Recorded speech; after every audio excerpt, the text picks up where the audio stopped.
जी कैफ 4 आज के लेक्चर का आगाज करते हैं। Lecture number 38। आज हमने चैप्टर 8 एक ही लर्निंग ऑब्जेक्टिव था छोटा सा, कल हमने डिस्कस कर लिया था। इसके प्रैक्टिस क्वेश्चन डिस्कस करेंगे और इसके एमसीक्यूज डिस्कस करेंगे। तो पहले प्रैक्टिस क्वेश्चन कर लें, उसके बाद एमसीक्यूज। तो प्रैक्टिस क्वेश्चन है ये आपके साथ, किताब बंद कर दें, किताब बंद कर दें। कोई बड़ी अहम चीज़ आपको लगे काम की है वो नोट कर लें, वरना किताब बस पढ़ लिया जितना पढ़ना था। अब तो क्वेश्चन अटेम्प्ट करने हमने। पहला question, under the privilege of, जिससे पूछूंगा वही बताएगा, जिससे पूछूंगा वही बताएगा, जिससे पूछूंगा वही बताएगा। Under the privilege of contract at 1870 briefly describe various types of quasi contracts. Quasi contracts का दूसरा नाम क्या है? कंस्ट्रक्टिव कॉन्ट्रैक्ट है ना, पढ़ा था। कोजाई कॉन्ट्रैक्ट्स को डिस्क्राइब, मुझे सिर्फ एग्जांपल बता दे कौन कौन से थे। सर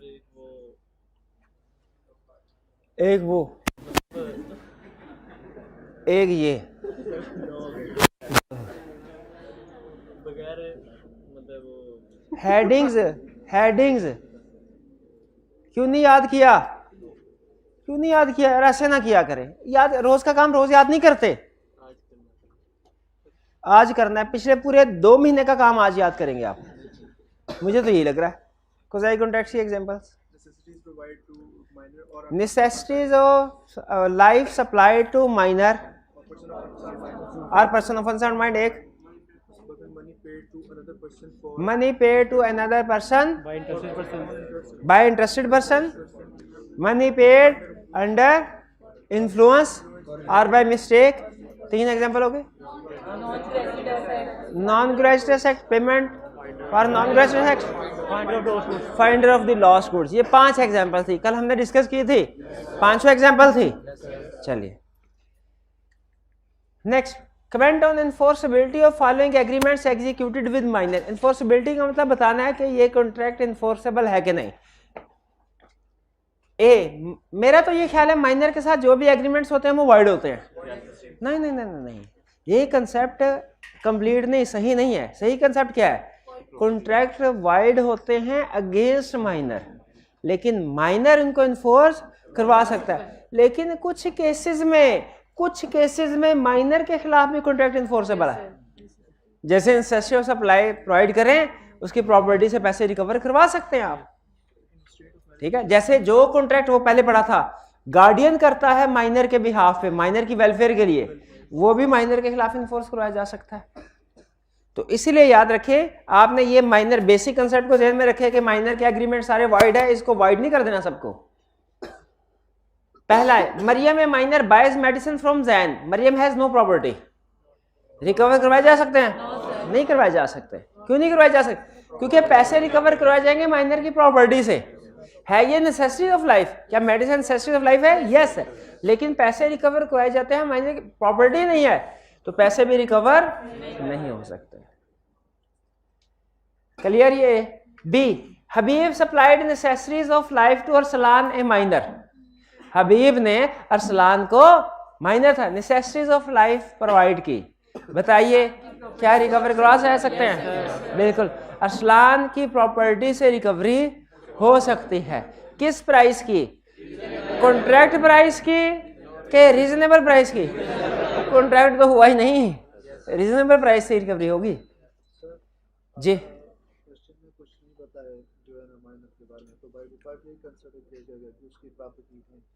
माइनर की प्रॉपर्टी के बारे में क्वेश्चन में कुछ नहीं बताया गया, तो बाय डिफॉल्ट हम यही एज्यूम करेंगे कि माइनर की प्रॉपर्टी है, और क्वेश्चन में लिखेंगे अमाउंट रिकवरी करवाई जा सकती है from property of minor.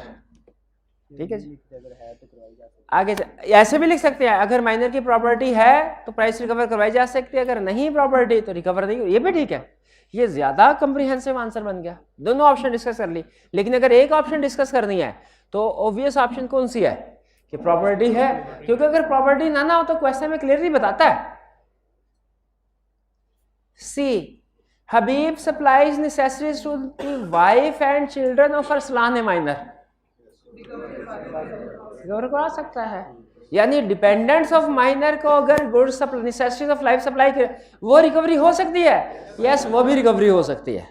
Minor को प्रोवाइड करे या माइनर के डिपेंडेंट को, वो भी रिकवरी हो सकती है। अच्छा, माइनर के डिपेंडेंट को जो चीजें प्रोवाइड की वो माइनर की प्रॉपर्टी से रिकवर होगी कि डिपेंडेंट की प्रॉपर्टी? माइनर की, क्योंकि उसके डिपेंडेंट है। शाबाश। डी, हबीब सब। अच्छा, ये आपने नहीं, कोई स्टूडेंट कहते हैं सर माइनर के डिपेंडेंट कैसे हो सकते हैं, उसने क्या दिया है तो फिर है, ये नहीं सोचना कैसे हो सकते हैं। D, Habib supplied a coat with diamond buttons to Arsalan a minor. वो डायमंड हो सकता है बहुत अमीर हो, नहीं, नेसेसिटीज ऑफ लाइफ सबके लिए सेम है। तो डायमंड के बटन वाला कोड लग्जरीज ऑफ लाइफ है, नेसेसिटीज ऑफ लाइफ नहीं है, रिकवरी नहीं हो सकती। माइनर के डिपेंडेंट को हमने कोई चीज प्रोवाइड की है, लेकिन माइनर के डिपेंडेंट की प्रॉपर्टी है, माइनर की प्रॉपर्टी नहीं है, फिर क्या करेंगे? माइनर के डिपेंडेंट को कोई चीज सप्लाई की, माइनर की प्रॉपर्टी नहीं, डिपेंडेंट की प्रॉपर्टी है। लॉ इसके बारे में हमारा सिलेबस साइलेंट है, लेकिन मेरी जजमेंट, मेरी अंडरस्टैंडिंग, ये रिकवरी हो सकती है उनकी प्रॉपर्टी। उन्हें कहा जाएगा भाई माइनर को दरमियान से निकाल दो, तुम्हारी प्रॉपर्टी है, तुम्हें चीज सप्लाई की है, निकालो पैसे, रिकवरी हो सकती। E, A purchased 11 coats for minor. Minor had sufficient clothes at that time. क्या ना? Necessities of life नहीं है, रिकवरी नहीं हो सकती। करेक्ट। आगे चलते, question 3। Azam supplies Habib A lunatic, unsound mind with necessaries suitable to his conditions in life. Is Azam entitled for reimbursement? Yes, Azam, बस यही लिखेंगे, लिखेंगे entitled for reimbursement from property of हबीब। और कौन सी प्राइस रिकवर करवाएगा? शाबाश, ए clear. B की तरफ चलें, तैयार है? Waseem supplies the wife,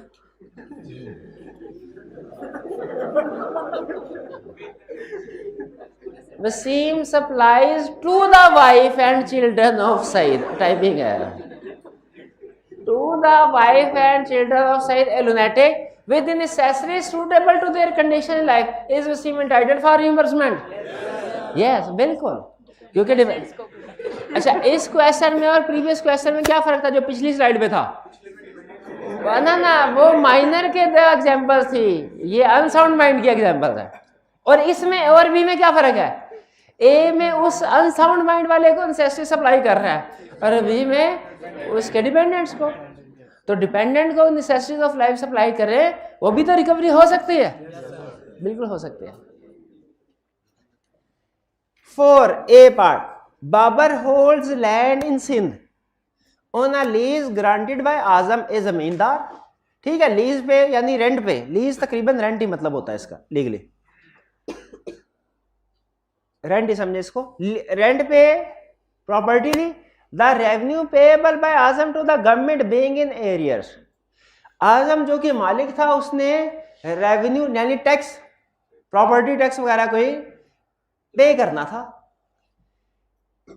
his land is advertise for sale by the government. Government ने कहा टैक्स पे नहीं कर रहे, तुम्हारी जमीन बेच के पैसे हम रिकवर करवाएंगे अपना टैक्स, बाकी पैसे तुम्हें दे देंगे।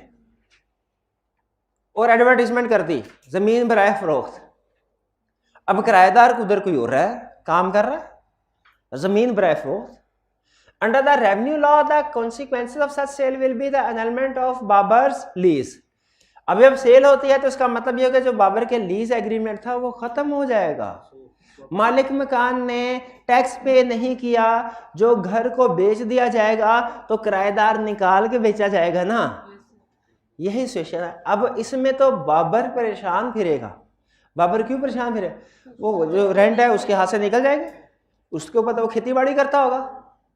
Babar to prevent the sale and consequent annulment of his own lease pays the government a sum due from Azam. Babar इस लीज को कैंसिल होने से बचाने के लिए सम पे कर देता है, और आजम कहता है मैंने थोड़ी कहा था पे करने को, तुमने अपनी मर्जी से किया। ऐ बाबर, मैंने तो तुम्हें नहीं कहा था कि पे करो टैक्सेस, तुमने अपनी मर्जी से पे किए, तो मेरी जिम्मेदारी तो नहीं है वापस करना। इज आजम बाउंड टू पे अमाउंट टू बाबर? क्यों? एक मिनट है, ये भाई मुझे बताएंगे ये केस कौन सा है? और कोई अभी कहा था जिससे पूछूं वो बताए। प्यारे भाई अभी दरखास्त की थी कि जिससे पूछूं वो बताए। जी मेरे भाई आप बताइए, ये कोसाई कॉन्ट्रैक्ट में से कौन सी एग्जांपल है? Money paid by interested person, उसकी कुछ कंडीशंस थे। क्या कंडीशंस थे?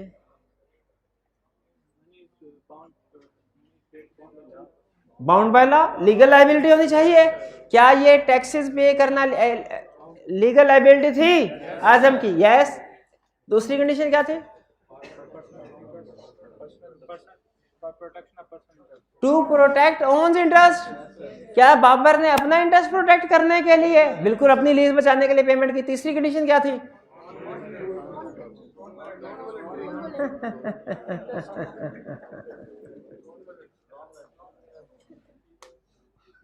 नॉन वॉलंटरी,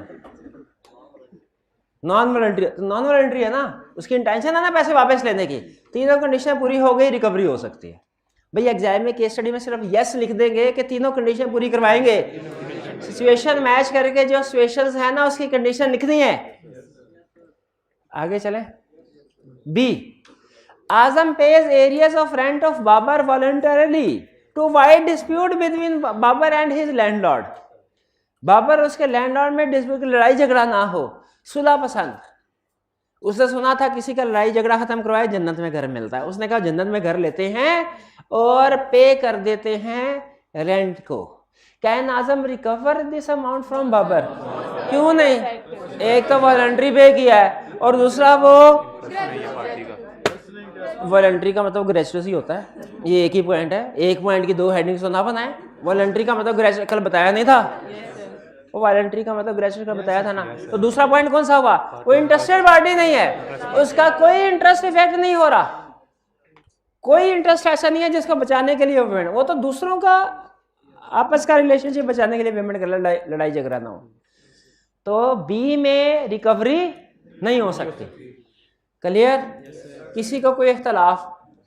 हाइब्रिड में किसी को कोई इख्तलाफ है तो बता दें।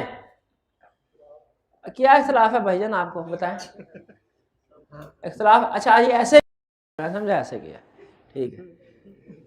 Bilal imported goods and stored in Anam's warehouse without paying the custom duty. Bilal ने गुड्स इंपोर्ट की, अनम के वेयर हाउस में रखता है, ड्यूटी पे नहीं की। कस्टम वालों ने छापा मारा, custom authorities recovered custom duty from Anam. उन्होंने अनम से कहा कस्टम ड्यूटी दो वरना तुम्हारा वेयर हाउस उसको हम बंद करने लगे हैं। Can Anam recover the amount from Bilal? अच्छा यहाँ पे एक कंसेप्ट समझ लें जो आगे चल के एक चैप्टर में हमारे काम आएगा। क्वेश्चन मेरा ये है, यहाँ पे चीजें थी बिलाल की, कस्टम वालों ने अनम से कैसे रिकवरी कर दी? अनम ने ये नहीं कहा होगा कि मेरी चीजें नहीं है, मेरी चीजें तो नहीं है, जिसकी चीजें हैं उसको जाके पकड़े। वेयर हाउस एक कानून शहादत है, उसका एक रूल आपको बताता हूँ। रूल पता है क्या है? चोरी की चीज जिससे बरामद हुई वो चोर है। चोरी की चीज जिससे बरामद हुई वो चोर है। आपने अपने दोस्त से गाड़ी ली, आपने कहा मैं जरा इस्लामाबाद का चक्कर लगा के आता हूँ, ठीक है। मोटरवे पे जा रहे थे, वहाँ पे मोटरवे पुलिस ने रोक लिया, पता चला गाड़ी चोरी की है। बताइए वो किसको थाने बंद करेंगे, आपको क्या आपके दोस्त को? आप लाख कहते रहेंगे गाड़ी मेरी नहीं दोस्त से ली है, मेरी गाड़ी नहीं दोस्त से ली है, उसको पकड़ो। वो कहेंगे चोरी की चीज जिससे बरामद हुई वही चोर है, जिसके घर से बरामद हुई वही चोर है। तो ये रूल याद रखिएगा, आगे चल के मैंने लिंक करना है इसको एक कंसेप्ट के साथ। उसी तरह बताइए कस्टम वालों ने छापा मारा, स्मगलिंग की चीजें अनम के वेयर हाउस से थी, तो स्मगलर कौन है ना? कस्टम वालों ने कहा और कोई मसला नहीं है, हमें सिर्फ एक मसला है, क्या पैसे दे दे, कस्टम ड्यूटी दे दे। अनम ने कस्टम ड्यूटी पे कर दी, रिकवर करवा सकते हैं। कौन सा केस है? कोई केस नहीं है। ये क्या है फिर? केस नहीं है तो क्या है? Finder of the goods. शाबाश। फाइंडर कौन है? आना कल फाइंडर नहीं आया था। अच्छा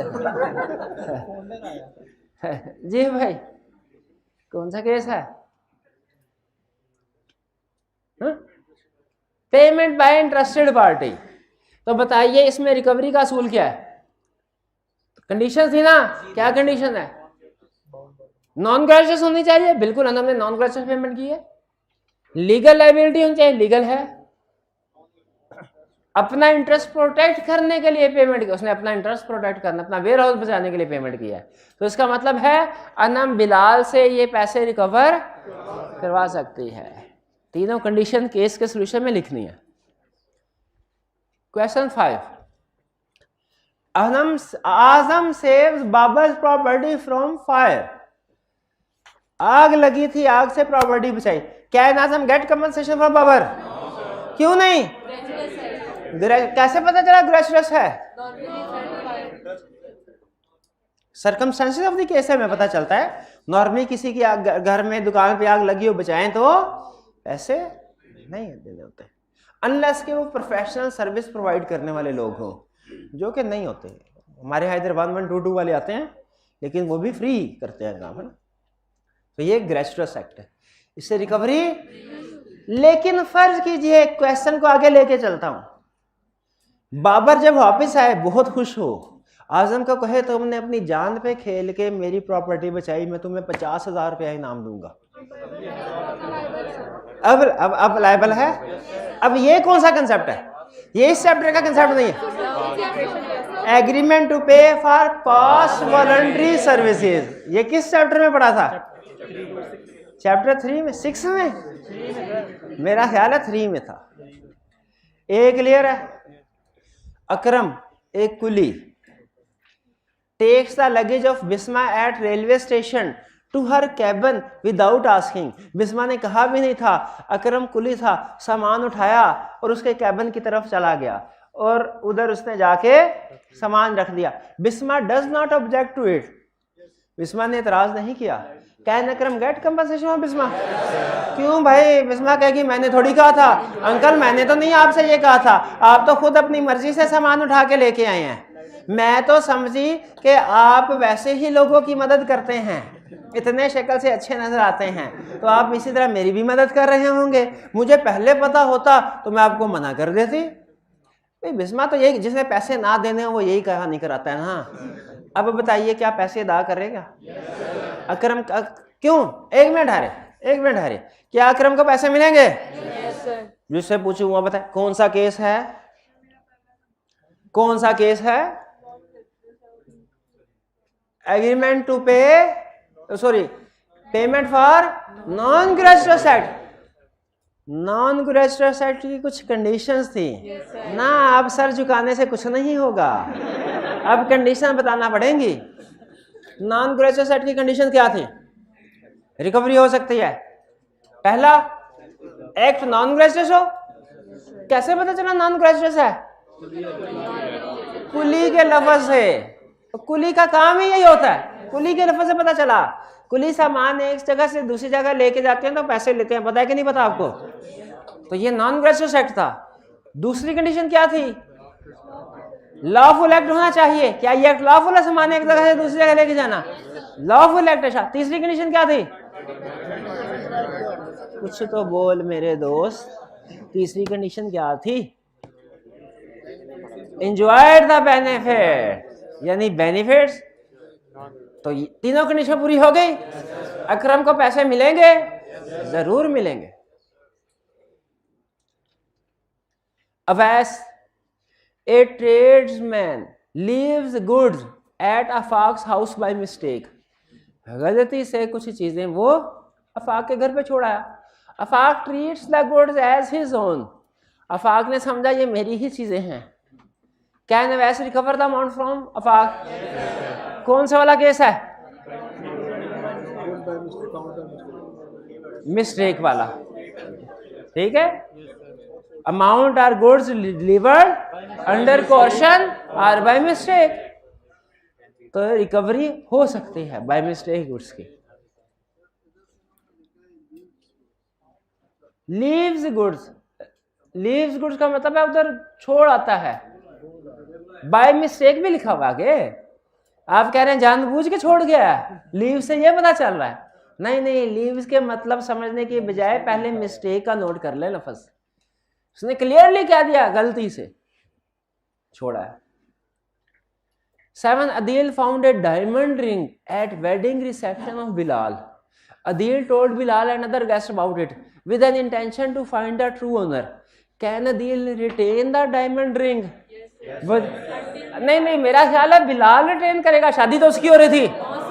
बिलाल ने, अच्छा मेरा ख्याल है उस होटल का मालिक होल्ड करेगा, क्यों होटल तो उसका है। अच्छा मेरा ख्याल है ये अंगूठी अदील की हो गई, उसे अल्लाह ताला की जमीन से मिली, तो अभी नहीं, तो फिर क्या है, अदील रख तो सकता है लेकिन अमानत के तौर पे, अमानत के तौर पे, ठीक है। अमानत की इंग्लिश क्या है, बेलमेंट। बेलमेंट के तौर पे, अमानत के तौर पे रख सकता है, और वो ट्रू ओनर को ढूंढता रहेगा, ढूंढता रहेगा, ढूंढता रहेगा। कब तक ढूंढता रहेगा? जब तक वो मिल ना जाए। गलत। जब तक ढूंढने के एक्सपेंसेस 2/3 वैल्यू, 2/3 के 3/4 था, 2/3 था कि 3/2 था? पक्की बात है, 2/4 तो नहीं था। शाबाश, 2/3 तक वैल्यू तक खर्चात ना पहुंचा। जब 2/3 वैल्यू पे पहुंच जाएगा खर्चात, तो इसने क्या करना है, सेल करके क्या करेगा, अपने 2/3 पैसे अपनी जेब में रखेगा और 1/3 पैसे अमानत के तौर पे रख लेगा। ट्रू ओनर अब भी मिल सकता है, मिलेगा तो उसको वापस कर दिए जाएंगे। क्लियर हो गया? डील रख सकता है अपने पास। आगे चलते हैं। क्वेश्चन है, Anam and Bilal, Anam and Bilal jointly, ओव का मतलब क्या है, मकरूज है, रुपीज कर्जा लिया है साइमा से उन्होंने। Anam alone pays the amount to Saima, Anam ने सिर्फ, अनम अकेले ने साइमा को 100 रुपए अदा कर दिए। And Bilal not knowing this fact, और बिलाल को नहीं पता था कि अनम ने पैसे दे दिए हैं। Pays ₹100 over again to Saima, उसने 100 रुपए फिर साइमा को दे दिए दोबारा। साइमा ने समझा शायद मैंने कोई और भी 100 रुपए दिए होंगे, मैं भूल गई हूं, इसने याद रखा है इसलिए इसने पैसे दे दिए। पैसे, जिसने पैसे आ रहे हों वो तो ऐसे ही सोचता है ना। साइमा ने 200 रख लिया। अब बताइए क्या रिकवरी हो सकती है, किस चीज की रिकवरी हो सकती है? केस कौन सा है, पेमेंट मेड बाय मिस्टेक। इसका मतलब है पैसे वापस अदा करने पड़ेंगे, ये तो हम सबको पता है। अब वो चीज जो कुछ को पता है कुछ को नहीं पता, साइमा ये पैसे किसको वापस करेगी, अनम को, बिलाल को, या दोनों को 50-50? बिलाल को, बिल्कुल। जिसने गलती से पैसे दिए हों उसी को वापस मिलेंगे। साइमा खुद इंसाफ नहीं करेगी बैठ के कि इसने आधे पैसे देने थे, इसने आधे देने थे, इसने पूरे दे दिए तो इसमें बांटो, ना ना ना। जिसने गलती से पैसे दिए उसको पूरे पैसे वापस किए जाएंगे। क्लियर होती है बात? नेक्स्ट चलते हैं बी की तरफ। बी पार्ट क्या कह रहा है? बी पार्ट हमें ये कह रहा है कि railway station company refuses to deliver up certain goods to the consignee. Railway company ने इनकार कर दिया कि हमने कंसाइनी को चीजें डिलीवर नहीं करनी, एक्सेप्ट जब तक के upon the payment of an undue charge for carriage, जब तक एक अनड्यू चार्जेस नहीं अदा किए जाएंगे। उन्होंने कहा चीजें हमारे कब्जे में हैं, जब तक एक हाई अमाउंट पे नहीं करेंगे चीजें नहीं आपको देनी। रेलवे कंपनी वालों ने ये कहा। अब बेचारा फंस गया कंसाइनी। चीजें रिलीज करवाने के लिए क्या करना पड़ा उसे, पेमेंट करनी पड़ी। Consignee pays the sum charge in order to obtain the goods, ताकि उसे गुड्स मिल जाए। तो क्या जो पैसे पे करता है उसे वापस मिलेंगे, जो उसने एक्स्ट्रा पे किए मिलेंगे पैसे। कौन सा कंसेप्ट है? इंटरेस्टेड पर्सन वाला नहीं है, क्वेश्चन है, क्वेश्चन है। रेलवे वालों ने, रेलवे कौन सी इंटरेस्टेड पार्टी थी? रेलवे वालों ने भाई जोर जबरदस्ती की ना, उसके साथ धमकी दी उसको, किसी की प्रॉपर्टी अपने पास जबरदस्ती रख लेना क्वेश्चन की डेफिनेशन में था कि नहीं था? हाँ। कितने स्टूडेंट ऐसे हैं क्लास में जो इंशाल्लाह इस दफा पास होंगे, जिनको क्वेश्चन की डेफिनेशन आती है? क्वेश्चन की डेफिनेशन आती किसको है? पास सारे होना चाहते हैं, लेकिन पास होने के लिए जो मेहनत जरूरी है वो करना चाहता। पास सारे होना चाहते हैं ना, उसकी मेहनत कोई नहीं करना चाहता। क्या है डेफिनेशन क्वेश्चन की? है कोई माई का लाल क्लास में जो क्वेश्चन की डेफिनेशन सुना दे? ये हाल है। और फिर आप पूछते हैं सर ये रिजल्ट इतना खराब क्यों आता है सीए का? इस वजह से खराब आता है। तो पैसे वापस मिल जाएंगे, क्लियर? ठीक है भाई, हमें क्या भाई, मैंने कंसेप्ट समझा दिया कि नहीं समझाया? क्वेश्चन की डेफिनेशन बता दी थी, समझा दी थी, मेरी जिम्मेदारी पूरी हो गई कि नहीं हुई? चलें, अब बाकी काम आपका था। अब जाहिर है हम याद तो नहीं कर सकते आपकी जगह पे, वो तो आपको ही करना पड़ेगा। चाहे इस अटेंड में याद कर लें, चाहे अगली अटेंड में याद कर लें, बेफिक्र रहें। कोई लाजमी नहीं है इसी अटेंड में याद कर लें, लाजमी है। तो कब करना है? आखिरी महीने, आखिरी हफ्ते, आखिरी रात, कब याद करोगे? पेपर से पहले। पेपर से पहले। पता नहीं पेपर से पहले आपका कब शुरू होगा पीरियड। हाँ जी,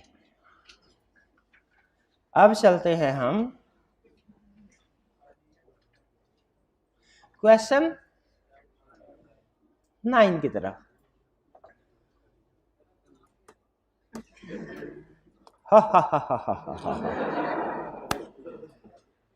ये क्या हो गया?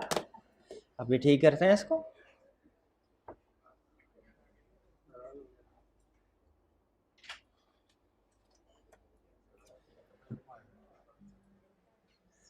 Under certain special circumstances, obligations resembling those created by contract। जैसे ही मैंने पढ़ा resembling those created by contract, फौरन मेरे जहन में क़ज़ाई कॉन्ट्रैक्ट आ गया कि कंस्ट्रक्टिव कॉन्ट्रैक्ट आ गया? दोनों आ गए, एक ही चीज के दो नाम है। Imposed by law, although the parties have never entered into a contract, हालांकि पार्टीज का कभी कोई कॉन्ट्रैक्ट हुआ ही नहीं, लेकिन क़ज़ाई कॉन्ट्रैक्ट की यही ब्यूटी है, फिर भी लॉ कहता है दोनों का कॉन्ट्रैक्ट हो गया। In view of the provisions of contract, I describe the condition which must be fulfilled for claiming the amount in each of the following cases। Attentive हो जाए, जिससे पूछूंगा वही बताएगा, जिससे पूछूंगा वही बताएगा। Bakir supplied a jacket to Sultan in order to save him from cold weather. Sultan, who was a minor, agreed to pay rupees 2000 for the jacket, although its market price was rupees 1500। कौन से वाला case है?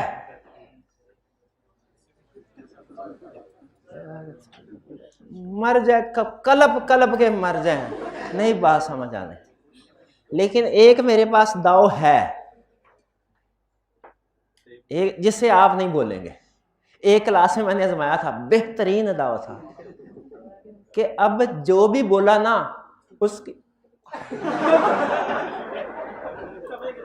उसकी class ली जाएगी, उसको डांटा जाएगा। अब नहीं बोलना किसी ने। जी बता, हाँ कौन से वाला केस था?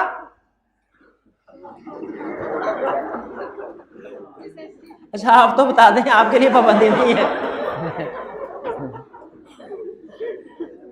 नहीं मेरी बहन बता दें, इजी होके बताएं, कोई इशू नहीं है। बताइए कौन से वाला केस? फर्स्ट वाला, शाबाश। पहले वाला केस था जिसमें 3 कंडीशंस थी। वो सारी कंडीशन यहाँ पे लिखेंगे। कौन सी कंडीशन लिखेंगे सर? वो 3 कंडीशन लिखेंगे। कौन सी 3? ओ भाईजान कौन सा केस है यार, बता दे। Necessity supplied to minor. बताइए कंडीशंस क्या है? बाउंड बाय, खुदा का खौफ करें, ऐसे ना करें। आपको पता है 2 तरह की गलतियां होती हैं। एक तरह की गलती करने से नंबर कम आते हैं लेकिन स्टूडेंट पास हो जाता है, और दूसरी तरह की गलती से स्टूडेंट फेल हो जाता है। 2 तरह की गलतियां होती हैं, ठीक है? अब बताए, बताऊं कौन सी गलतियां?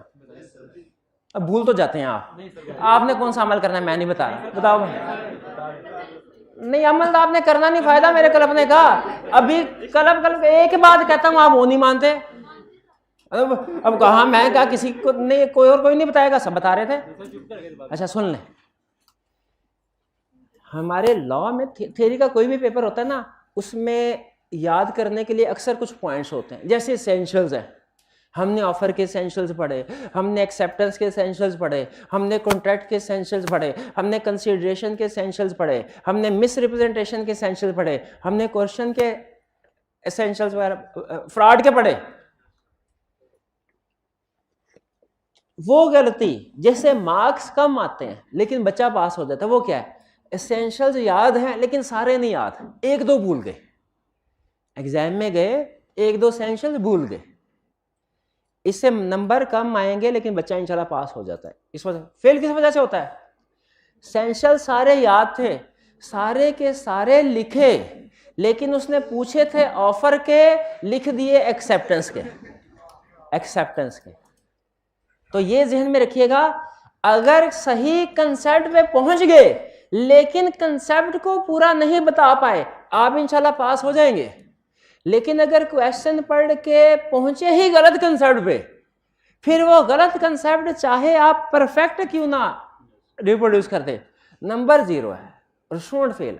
और कई दफा बाज औकात एग्जामिनर खुद क्वेश्चन बनाते हुए ऐसे अल्फाज इस्तेमाल करता है जिससे स्टूडेंट को धोखा लगे कि शायद ये वो वाला कंसेप्ट है, शायद ये वो वाला कंसेप्ट है।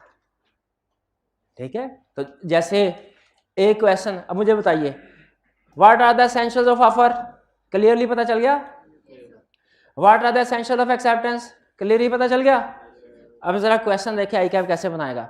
What are the essentials of acceptance of an offer, what are the essentials of acceptance of an offer. Acceptance का लफ्ज भी डाल, हो गए ना कंफ्यूज थोड़ी देर के लिए, फिर थोड़ी देर बाद याद आया एक्सेप्टेंस तो हमेशा ऑफर ही की होती है, तो इसमें क्या पूछ रहा है? एक्सेप्टेंस के ही एसेंशियल्स पूछ रहा है। तो ये इसीलिए मैं कहा करता हूं बार बार, क्या कहा करता भला, कि किताब के 300 सफ़े एक तरफ और जो पेपर के 4 सफ़े हैं, 5 सफ़े वो एक तरफ। जो पेपर के 5 सफ़े है वो पूरी किताब के 400 सफ़ों से ज़्यादा अहम है, एग्री करते हैं?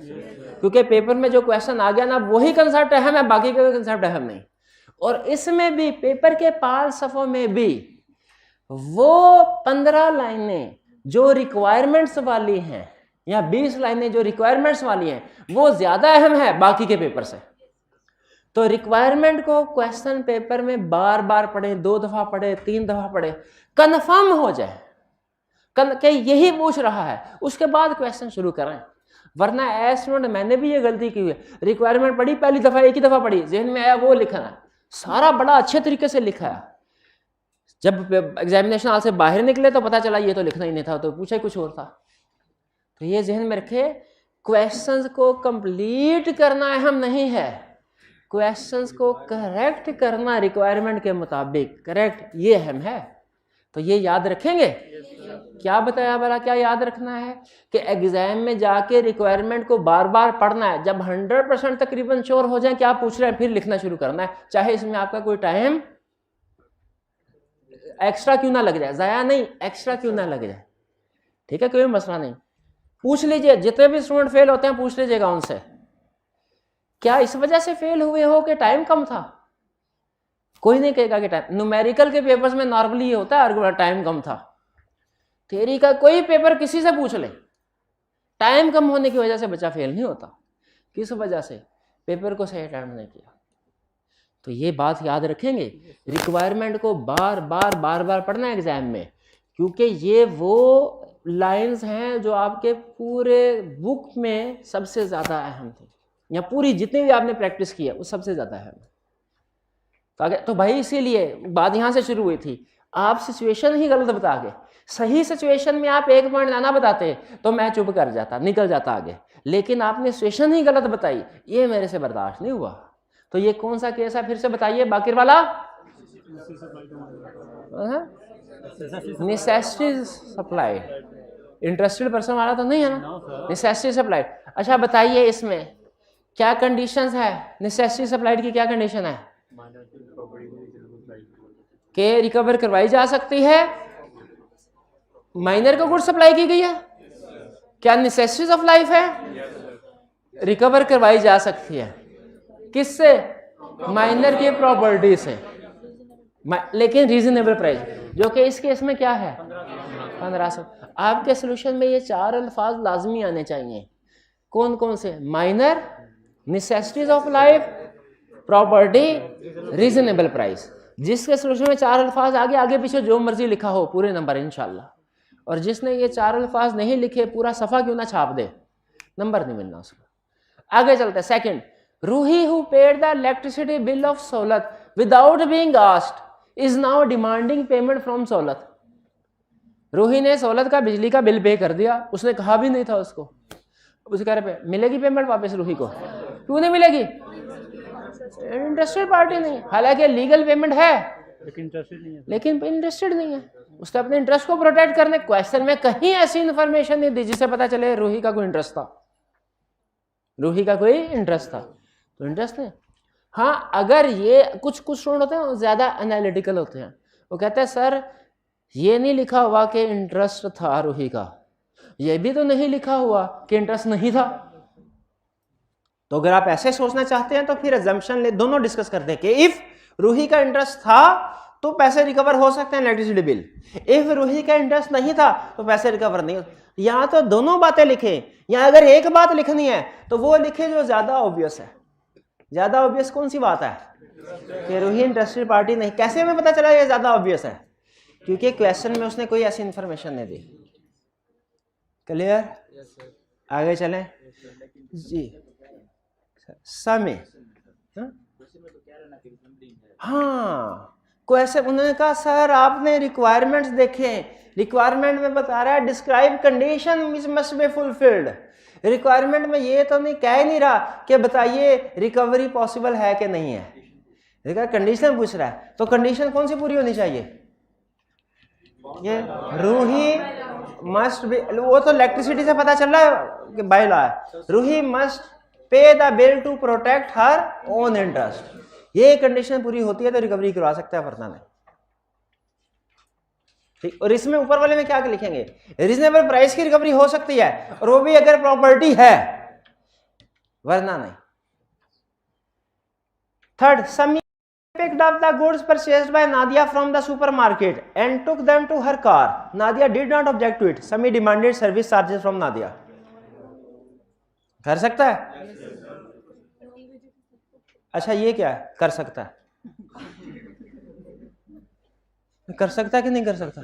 हाँ कर सकता है, शाबाश, ये समझ आ रही है बात। कंडीशंस क्या है जी?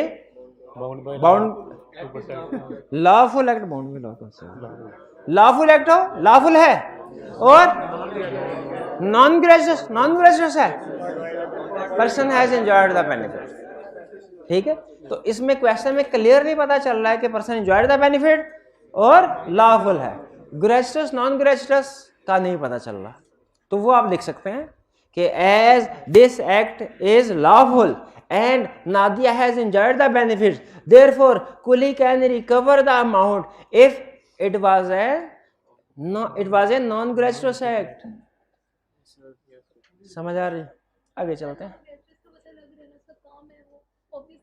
हाँ ऑब्वियसली बिल्कुल बिल्कुल, लेकिन हमने कंडीशन बतानी है ना, तो इसीलिए कंडीशन तीनों लिखते। नेक्स्ट, समी rented his house to Qurban for a period of 1 year at an agreed sum of rupees 10,000 per month. After the first 2 months, Qurban defaulted in making payment of the rent. Bakir, a neighbor, being concerned with the strained relationship between Sami and Qurban, paid the rent with good intention, सवाब की नीयत से। Subsequently, on Qurban's refusal to reimburse the amount, Bakir filed a suit against him on the ground that he made the payment to Sami which Qurban was legally bound to make, and being a khuzai contract, Bakir is entitled to reimbursement. Explain whether Bakir is justified?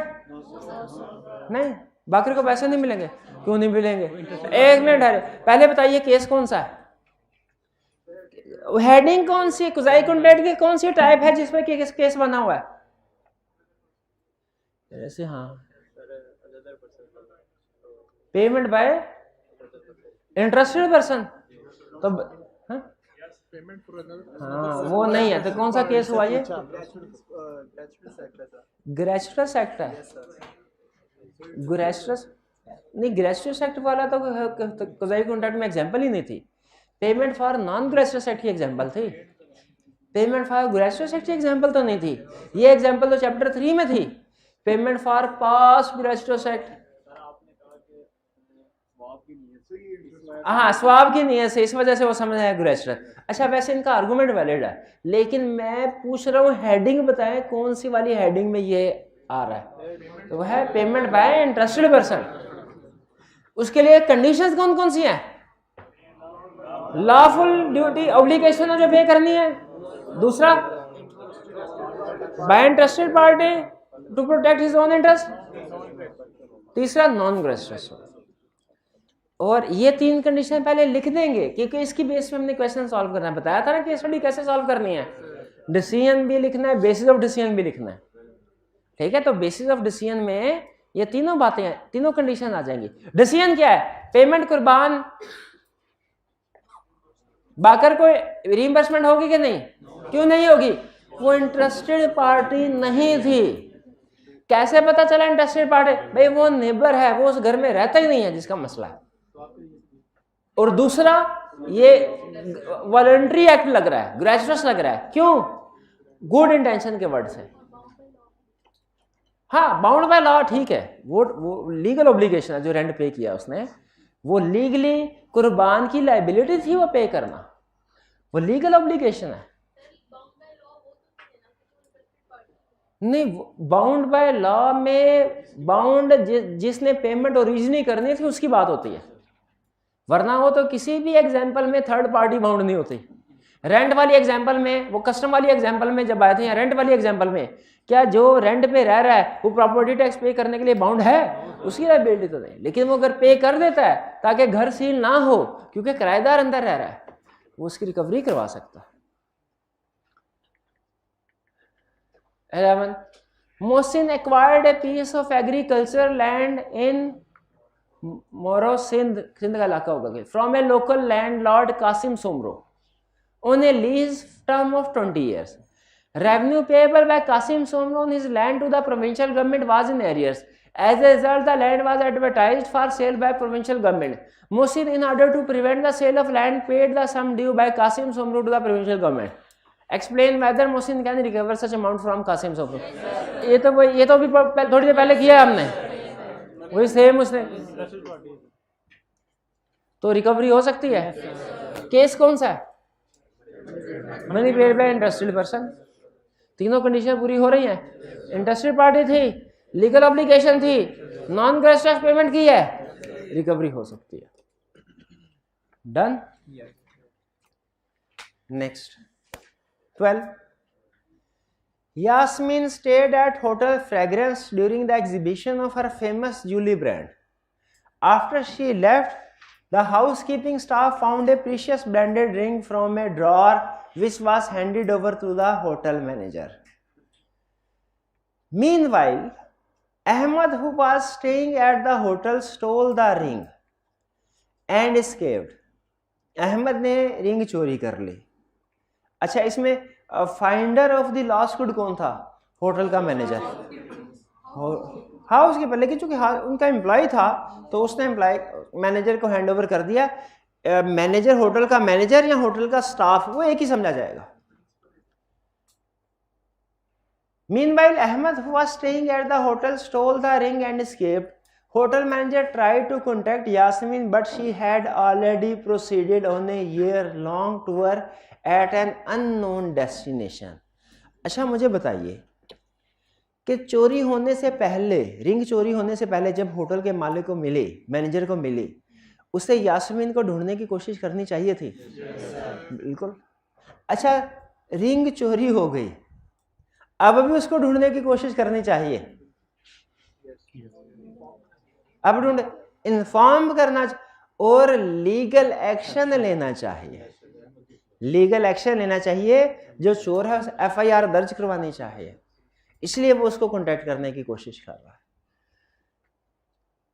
In this discuss what actions can be taken by the hotel manager in this scenario and what would be their rights when the ring is recovered। बताइए क्या hotel की management को क्या action लेना चाहिए? क्या hotel management Yasmin के behalf पे नेसेसरी लीगल एक्शन ले सकती है?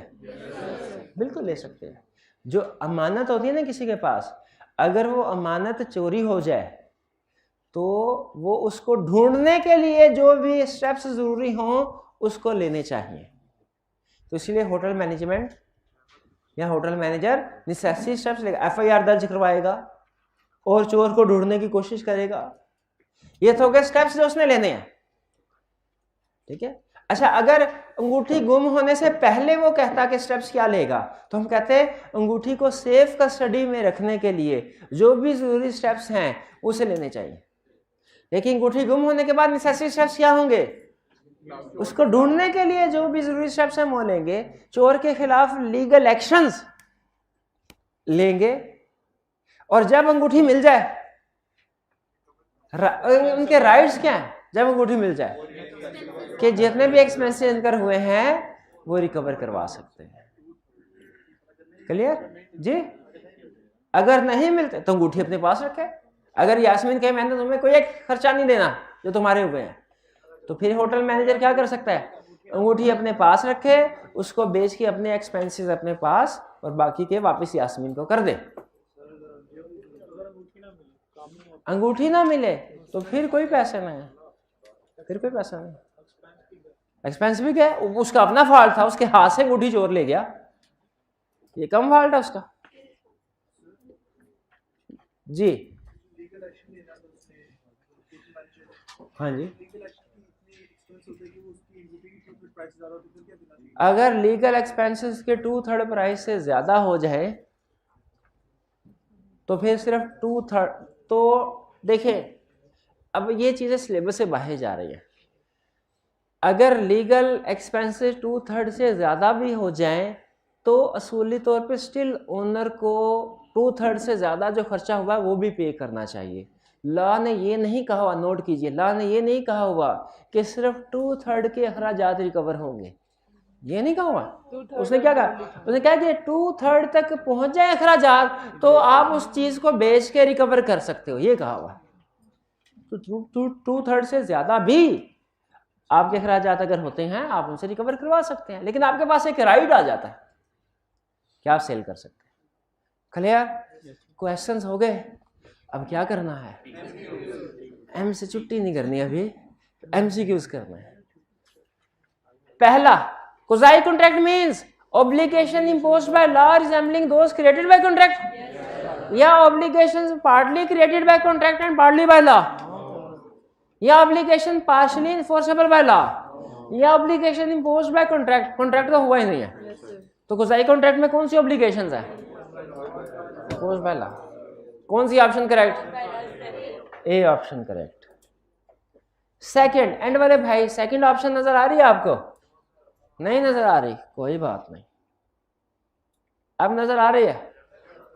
quasi contracts are based on surrounding circumstances, naturally created rights and obligation, principle of equity and justice। हाँ, जिसको हमने ट्रांसलेट करते हुए कहा था no one should get benefit at the expense of other.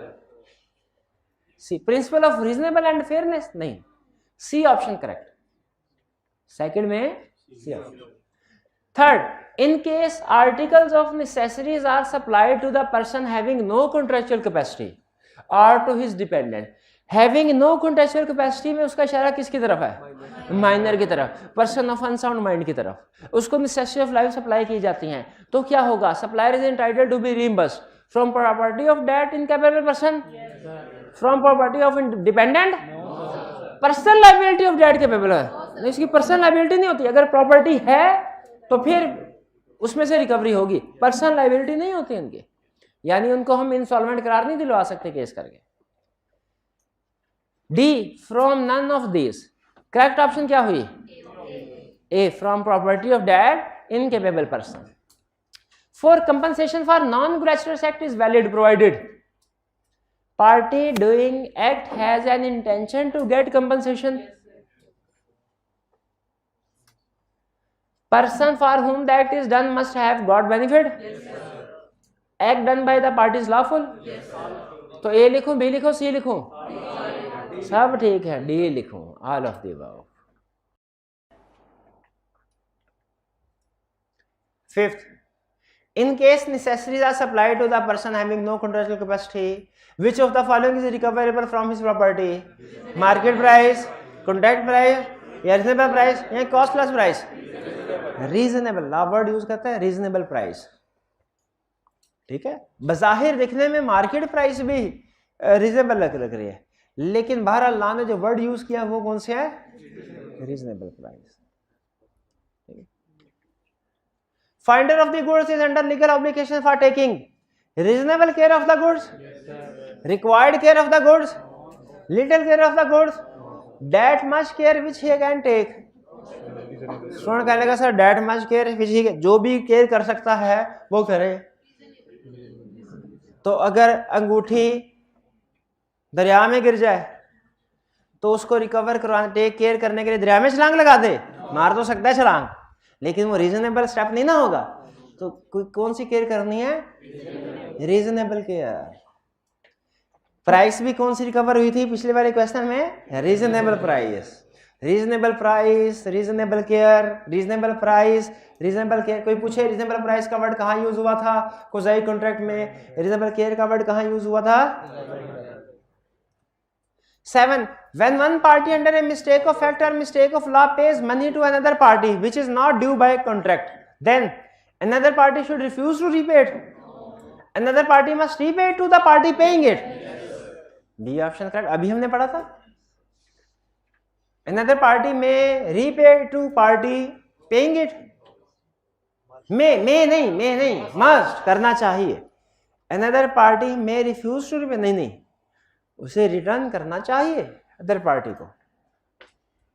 8. Quasi contract implies creation of legal rights and obligations between parties without making any formal contract. समझ आ रही है बात की? Which one of the following is not the type of quasi contract? Supply of necessaries to the person having no contractual capacity.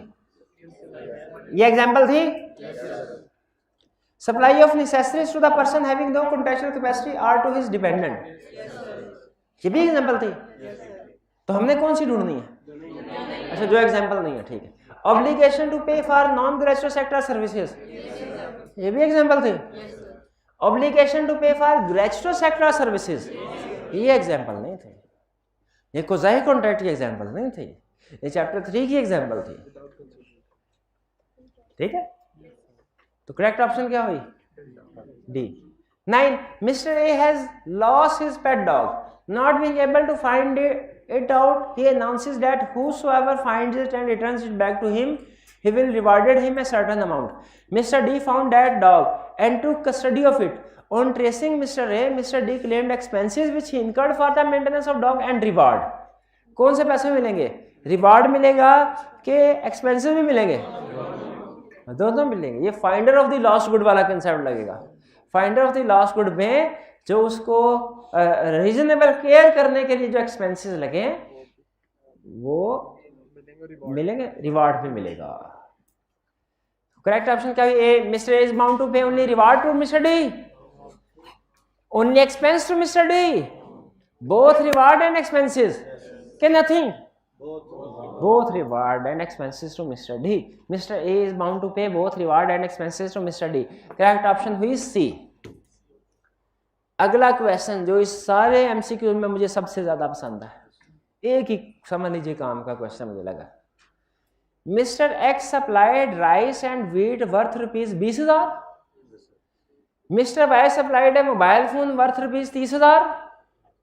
And Mr. Z lent rupees 50,000 for the purchase of necessaries to the wife and children of Mr. A lunatic. Mr. M has assets worth rupees 100,000. वो जो lunatic है उसके पास property है 1 लाख की. Can mister, इसका मतलब है maximum जो अमाउंट रिकवर हो सकते हैं वो 1 लाख है, और ये तीनों 20, 30, 50 मिलके 1 लाख ही बनती है। Can mister X, mister Y and mister Z recover anything from mister M? मेरा ये ख्याल है सारे के सारे चूंकि तीनों लाख रुपए 15 लाख की प्रॉपर्टी है, तीनों रिकवर हो सकते हैं, तीनों रिकवर नहीं हो सकते। नेसेसिटीज ऑफ लाइफ रिकवर होगी, यूनाइटिक को डिपेंडेंट को जो प्रोवाइड किया है नेसेसिटीज ऑफ लाइफ रिकवर। तो इसमें राइस नेसेसिटीज ऑफ सप्लाई है, नेसेसिटी ऑफ लाइफ है, राइस एंड वेड है। मोबाइल फोन और 50,000 ये भी है, तो इसका मतलब है 20 + 50 30। मिस्टर एक्स और मिस्टर जेड रिकवर करवा सकते हैं, वाई नहीं। मिस्टर एक्स मिस्टर वाई तीनों रिकवर करवा सकते हैं, mister X mister Y mister Z नहीं, कुछ भी नहीं रिकवर करवा सकते। Mister X and mister Y can recover their full money, mister X and mister Z can recover their, D option correct है। क्लियर? कुछ समझ आई? सारी आई, इतना तो समझाया भी नहीं मैंने जितनी समझ आ गई। In case of non-grocery sector service, obligation to pay rise if the following condition is satisfied. The thing must have done or delivered lawfully. Non-grocery sector case में है ये lawful. The person who had done or delivered the thing must not have intended to do so gratuitously. इसकी intention भी ग्रेजुअसली की नहीं थी, lawful act है, इससे पता चल गया लॉफुल एक्ट है, इससे पता चला नॉन ग्रेजुअस है। The person for whom the act is done must have enjoyed benefit है, D option correct. 12 in quasi contract there are legal formalities, legal obligations, contractual contract तो हुआ ही नहीं, कॉन्ट्रैक्चुअल ऑब्लिगेशन कहां से आ गई, कॉन्ट्रैक्ट तो हुआ ही नहीं, और लीगल फॉर्मेलिटी नहीं है कि करो करो ना सही, लीगल ऑब्लिगेशन है, लाजमी करो, बी ऑप्शन करेक्ट। तो इसके साथ ही हमारा चैप्टर 8 भी कंप्लीट।